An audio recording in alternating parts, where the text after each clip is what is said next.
Okay, this is a quick overview on how to deal with climate data exercise part 1 and 2. We're going to start with part 1. As you can see here, I have the climate data up from 2008 to 1990 or 89, sorry. So what we're going to do is we're going to find our mean for our temperature and precipitation. So as you can see here, the data that you're given are the months, and then they fill it in with the actual data from the weather station. What we want to do over here is we want to find the average.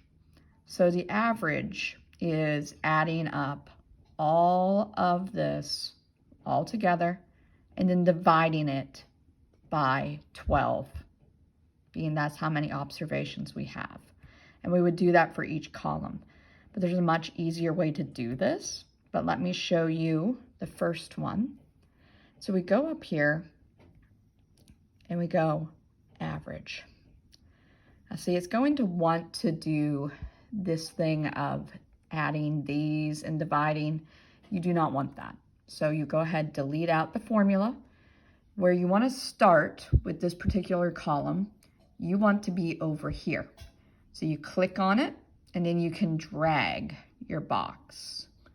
So we want to hover over it until we get this little grabber, and we'll go across the row. We only want one row, and we go to the end, December. So you see the formula, and then what we do is we push return or enter. And you can see it calculated. Now, the great part about this that makes this really quick then, once you have the formula in a block here above, you can take and hover until you get the black cross and then just drag. And it will drag that formula and calculate.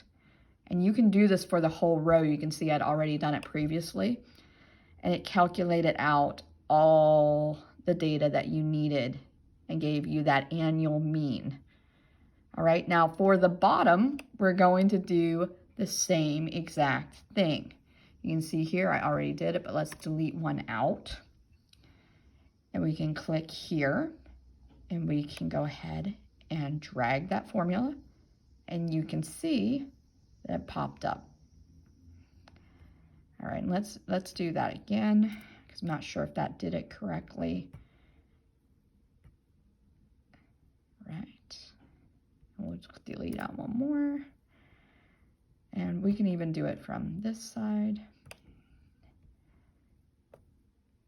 And you can see it popped up because that calculation is in there. You can do the same exact thing with your precipitation. You can see here at the bottom, we had already done this because you're given the first two, right? These two. They don't have a calculation attached to them. So what you're going to have to do is come over to this column, and then you're going to have to do that calculation. So see, for these ones going up and down, they're a lot easier. You can just go up here, hit your average, and they're going to calculate. Let me do that one more time. See, the formula just pops up, push enter, and there it is. All right, and you can do that for your side as well. These are a little bit trickier because you will have to manually do the first one to make sure that you're getting the correct rows. Remember, I showed you that earlier, but let me show again. See, I have them all selected. But if I didn't, and say I wanted to do this using the average button, average, do it one more time here. Sometimes it messes up once you do the calculation. See, it's wanting to jump up. We do not want that. We want to go ahead for B39. So that's where we're going to start, B39. So see, it popped up. Now, what we're going to do is we're going to drag this. Now, be careful you don't select more than one row for the first time you're calculating. Push enter. You got it. All right, and see what we would have done before is jumped up here and copied that formula down. And that is how you do part 1 of the exercise. And you just do that. It's very, very simple. Once you get the formulas put in, you will be able to calculate no problem. And then once you get those calculations, what you're going to do is you're going to make a new sheet. As you can see here, I have a sheet 3 because I made a sheet 2 and I messed up, so I deleted it. But you can see you just copy over the months, and then you copy over your average temperature. Now let me show you which ones we want. So what we want is average temp. And I'm looking at the yellow row here. We're not going to deal with the green row. We're dealing with the yellow. All right, so we're going to take those numbers, put them in a table over here. All right, now I'll show you how to make a table in a minute. And you're going to take your other numbers. Let's roll down here. Your mean for your precipitation. You're going to take these numbers.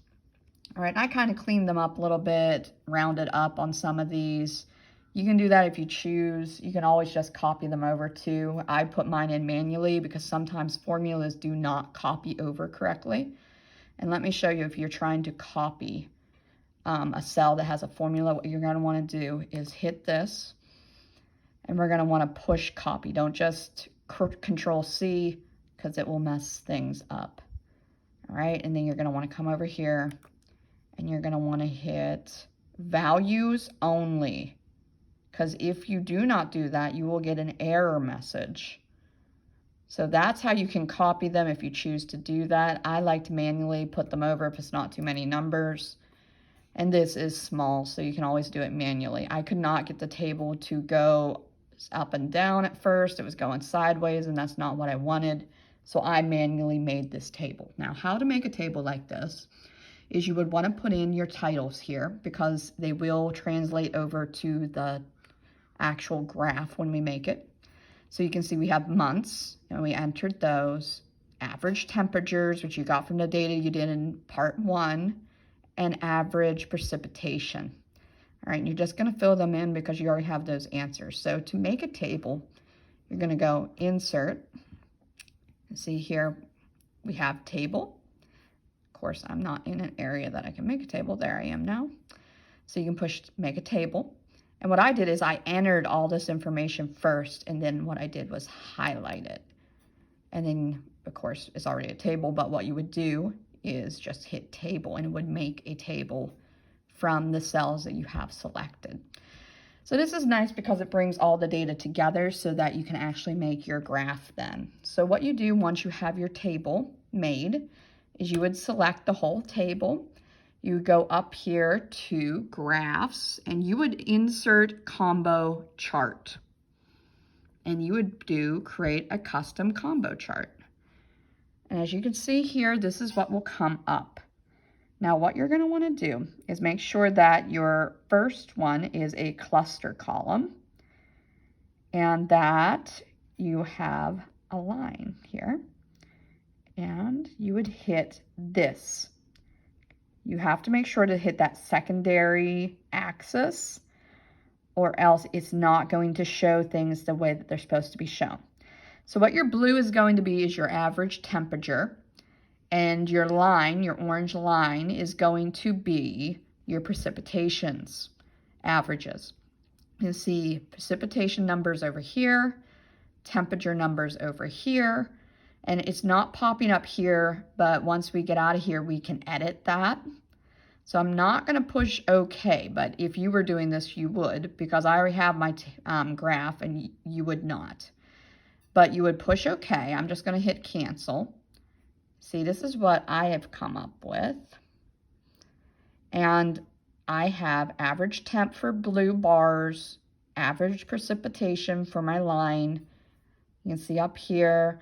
What I did whenever I was making this is go up here, you can push Add, and you can see all these selections come up. A lot of times you're going to have to add in your axis titles, and for this particular graph, you're going to need them, because there are 2 axes and they need to be titled.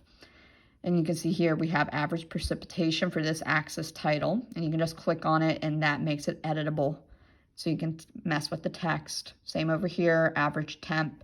And down here we have our months of the year.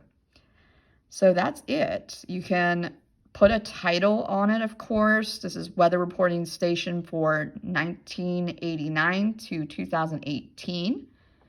And of course, if you want to make the graph different or a different color, you see here, this has like a gray background. You can be as creative as you want with colors and things. I really don't care as long as the numbers are right. So this is how this is done. I know that I do have like an outline for climate graph posted, but you do not need to use that outline. Some people find it easier. Some enjoy doing it just from scratch on a different sheet than your data for exercise 1. This is part 2. So I actually prefer just doing it from scratch. I think it's easier than using the already set up model. So that's why I was showing you this option. All right, so here is part 1 of the exercise with all your averages. And then here's part 2 with the climate graph and table. So that pretty much sums up making a climate graph and dealing with climate data.